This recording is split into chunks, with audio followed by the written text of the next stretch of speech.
Bapak, Ibu, dan saudara-saudara sebangsa dan setanah air, penerapan PPKM darurat yang dimulai tanggal 3 Juli 2021 yang lalu adalah kebijakan yang tidak bisa kita hindari, yang harus diambil pemerintah meskipun itu sangat berat. Ini dilakukan untuk menurunkan penularan COVID-19 dan mengurangi kebutuhan masyarakat untuk pengobatan di rumah sakit, sehingga tidak membuat lumpuhnya rumah sakit lantaran overkapasitas pasien COVID-19, serta agar layanan kesehatan untuk pasien dengan penyakit kritis lainnya tidak terganggu dan terancam nyawanya. Namun, alhamdulillah, kita patut bersyukur setelah dilaksanakan PPKM darurat, terlihat dari data penambahan kasus dan kepenuhan bed rumah sakit mengalami penurunan.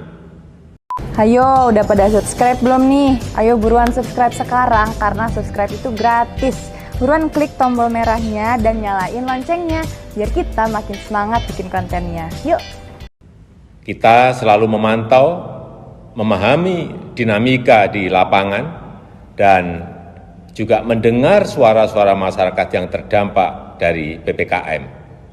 Karena itu, jika tren kasus terus mengalami penurunan, maka tanggal 26 Juli 2021 pemerintah akan melakukan pembukaan secara bertahap.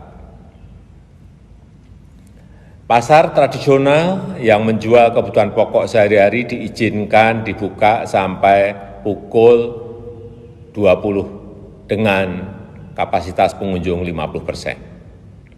Pasar tradisional selain yang menjual kebutuhan pokok sehari-hari diizinkan dibuka sampai dengan pukul 15 dengan kapasitas maksimal 50%. Tentu saja dengan penerapan protokol kesehatan yang ketat, yang pengaturannya akan ditetapkan oleh pemerintah daerah. Pedagang kaki lima, toko kelontong, agen atau outlet, voucher, pangkas rambut, laundry, pedagang asongan, bengkel kecil, cucian kendaraan, dan usaha kecil lainnya yang sejenis diizinkan buka dengan protokol kesehatan ketat sampai dengan pukul 21 yang pengaturannya teknisnya akan diatur oleh pemerintah daerah. Warung makan, pedagang kaki lima, lapak jajanan, dan sejenisnya yang memiliki tempat usaha di ruang terbuka diizinkan buka dengan protokol kesehatan dengan ketat sampai pukul 21 dan maksimum waktu makan untuk setiap pengunjung 30 menit.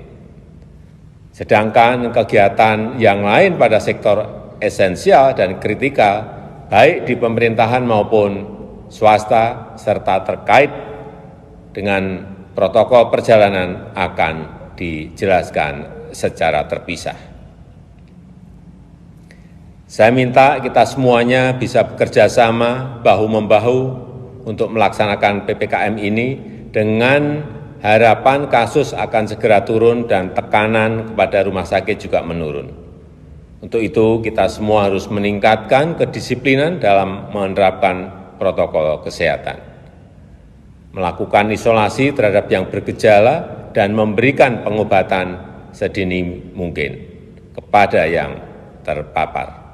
Pemerintah akan terus membagikan paket obat gratis untuk OTG dan yang bergejala ringan yang direncanakan sejumlah 2 juta paket obat. Lalu bagaimana bantuan untuk masyarakat yang terdampak?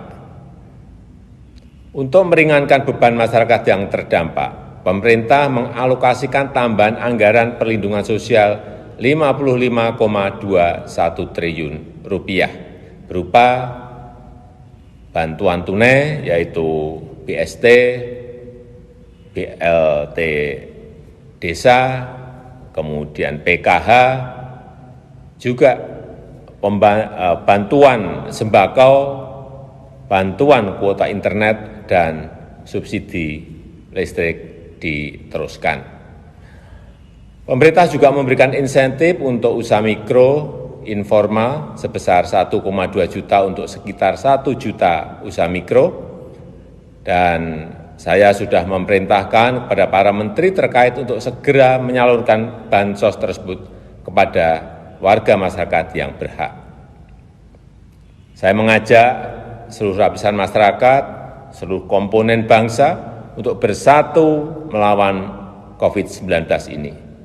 Memang ini situasi yang sangat berat, tetapi dengan usaha keras kita bersama, insya Allah kita bisa segera terbebas dari COVID-19. Dan kegiatan sosial, kegiatan ekonomi masyarakat bisa kembali normal.